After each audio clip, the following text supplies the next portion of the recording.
মূলত ভেবেছিলাম এই ভিডিওটি করব তারেক রহমানের নতুন প্রাপ্ত সার্টিফিকেট নিয়ে। তারেক রহমান কিন্তু একটা সার্টিফিকেট পেয়েছেন টিআইবি থেকে। এই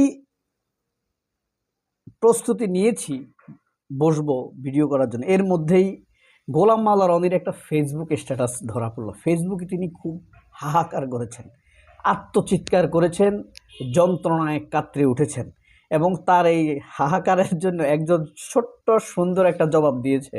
আমার খুব হাসি পেয়েছে। ভাবলাম ভিডিও শুরু করার আগে 1 মিনিটে এই জিনিসটি শেয়ার করি। ছোটবেলায় নাকি গোলাম মাওলা রনি শুনছে রুনা লায়লাকে যদি ভারতকে দিয়ে দেওয়া হয় তাহলে তারা ফারাক্কা বাঁধ দিবে না। রনি এটা রনির বাবার কাছে শুনছে না চাচার কাছে শুনছে, ভালো জানে। যদি ভারত বলছে যদি রুনা লায়লাকে তুমি আমাকে দিয়ে দাও তাহলে আমরা ফারাক্কা বাঁধ দিব না, কিন্তু বাংলাদেশ সেটা দেয়নি। শেখ মুজিব রাজি হয়নি, এই কারণে ফারাক্কা বাঁধ দিছে। আবার আমরা নাকি 50 বছর পরিশ্রম করে একটা প্রাণ গোপাল দত্ত ডাক্তার তৈরি করতে পেরেছি, সেই ডাক্তারটাকে আমরা ধরে রাখতে পারিনি। আসলে 50 বছর বাংলাদেশি টাকা পয়সা খরচ করে আমরা একটা আওয়ামী দালাল তৈরি করেছি, ঠিক না? যাই হোক, এটা আমার কথা না বলি। 50 বছর ধরে চেষ্টা করে একটা প্রাণ গোপাল তৈরি করেছি, বিনিময়ে কোনো বিনিময় ছাড়াই আমরা তাকে ভারতকে দিয়ে দিয়েছি। আসলে প্রাণ গোপাল ভারতে পালাই গেছে। যাই হোক, তো 1971 সালে আমরা রুনা লায়লাকে হারাতে হয়নি। তারপরে উল্টা আমরা এখন স্বাধীনতার পরে এসে প্রাণ গোপাল এবং সাকিব আল হাসানের মতো খেলোয়াড়কে হারাতে হয়েছে। এর নিচে একটা আতিকুর রহমান নামের একজন একটা কমেন্টস করেছে, বলছে কি দুর্ভাগ্য আমাদের যে আপনাকে নিয়ে গেল না। আর উল্টা তারেক জিয়ার মতো আরেকটা জাতীয় দায় আমাদের উপরে চাপিয়ে দিয়ে গেল। বলছে রুনা লায়লা বিনিময়ে চাইছে ফারাক্কা, প্রাণ গোপাল এত বড় ডাক্তার তাকে এমনিই ভারত নিয়ে গেল, সাকিব আল হাসানের মতো খেলোয়াড়কে আমরা ধরে রাখতে পারলাম না, বিনিময়ে কি পেলাম? কি দুর্ভাগ্য, প্রাণ গোপালও চলে গেল। তো সে লেখছে কি দুর্ভাগ্য রনিকে নিয়ে গেল না, আমাদের একটা সৌভাগ্য হইতো রনিকে যদি ভারত নিয়ে যাইত। উল্টা তারেক রহমানের মতো একটা দায় আমাদের ঘাড়ে এসে বসেছে। আরেকজন সমকামিক বলতে বলতে লিখছে, তানভীর সিদ্দিকী খুব সামাজিক যোগাযোগ মাধ্যমের নাম করালো, আমেরিকা ভিসা প্রসেস, উনি লিখছে দালাল সমগ্র। আর মোহাম্মদ রাজিউদ্দিনকে লিখছে লুটপাটকারী। আসলে লুটপাট করে প্রাণ গোপাল দত্ত লুটপাট করে পালিয়ে গেছে। আওয়ামী লীগের অসংখ্য নেতা, কিছু নেতাকর্মী আছে না, পালিয়ে যায় নাই, আছে না? প্রাণ গোপাল কেন গেছে? একটা সোর লুটপাটকারী।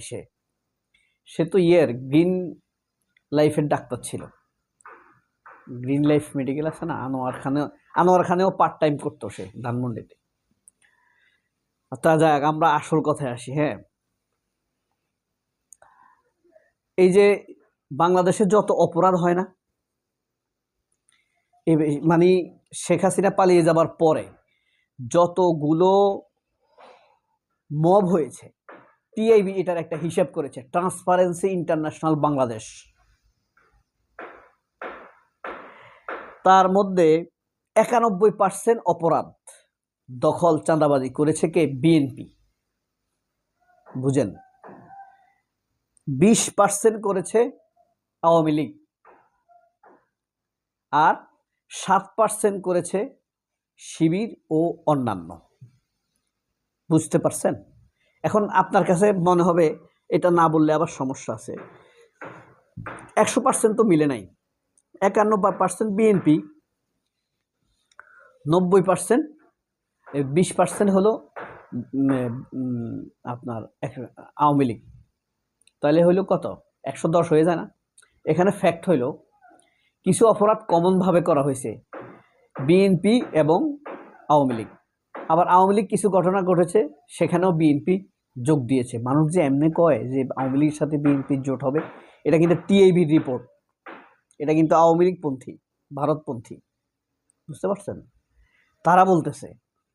তো তাইলে এখন বাংলাদেশের যত টেলিভিশন দেখবেন, হ্যাঁ, কাজী জেসিন, পাজি জেসিন, তারা যে এরকম টক শোতে শুধু কিছু হইলে জামাতকে ফ্রেমিং করে, লাশ পুড়ে ফেলছে সেখানে জামাতকে ফ্রেমিং করে, তার বাড়ি দখল হয়েছে সেখানে জামাতকে ফ্রেমিং করে। আসলে দেখেন 91% অপরাধ করছে বিএনপি, এখন এটা আন্তর্জাতিকভাবে সার্টিফাইড। তারেক রহমান দেশে আসার পর যে সার্টিফিকেটটা সবচেয়ে বড় অর্জন করলেন, এটা হইল সেইটা, অপরাধের সার্টিফিকেট। হ্যাঁ, 57 লক্ষ প্লাস চাঁদাবাজির ঘটনা 23 তারিখ পর্যন্ত, এটা কিন্তু জরিপ 23 জানুয়ারি পর্যন্ত যে রিপোর্ট হয়েছে বাংলাদেশে, তার মধ্যে 97 লক্ষ চাঁদাবাজির ঘটনা ঘটছে। এটা তো সার্টিফাইড হয় না, এটা জাস্ট পত্রিকার নিউজ, বিএনপির পত্রিকা। এখন তো বিএনপির পত্রিকাই বলা যায় প্রথম আলোকে, তাই না? বিএনপির পত্রিকার নিউজ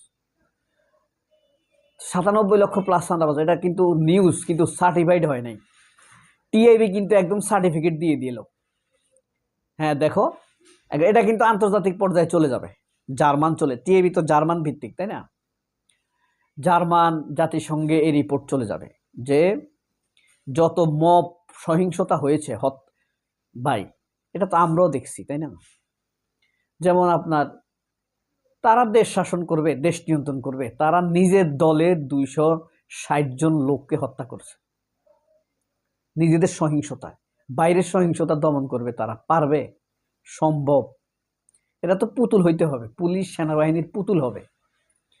তো সেনাবাহিনী, পুলিশ, ভারত যেভাবে বলে সেভাবেই চলতে হবে। কারণ বাইরে থাকা অবস্থায় তাদের দলের উপরে তাদের সক্ষমতা নেতারা দেখাইতে পারতেছে না, নেতৃত্বের কোয়ালিটি দেখাইতে পারতেছে না। ক্ষমতায় গিয়ে পুলিশের কোয়ালিটি দেখাবে, স্বাদ মিটা যাইব। তাইলে মোট 550টি দুর্ঘটনা ঘটাইছে বিএনপি মব, সোজা কথা। 120টি ঘটনা ঘটাইছে লীগ, আর 46টা ঘটনা ঘটাইছে জামাত। শিবির নাম ভুল করছি, মাফ করে দিবেন ভাই, বুঝছেন? 46টা ঘটনা ঘটাইছে জামাত, পার্সেন্টেজ হিসাবে এটা 7.5। 550টা অপরাধ মানে মব করছে বিএনপি, 550টা, পার্সেন্টেজ হিসাবে 91%, ঠিক আছে?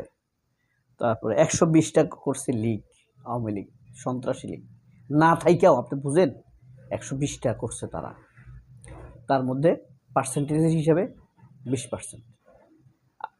তো বেশি হওয়ার কারণ হলো কিছু কিছু ঘটনার সাথে বিএনপি গড়াইছে, লীগ এসে যোগ দিয়েছে, আবার কিছু কিছু ঘটনা লীগ গড়াইছে,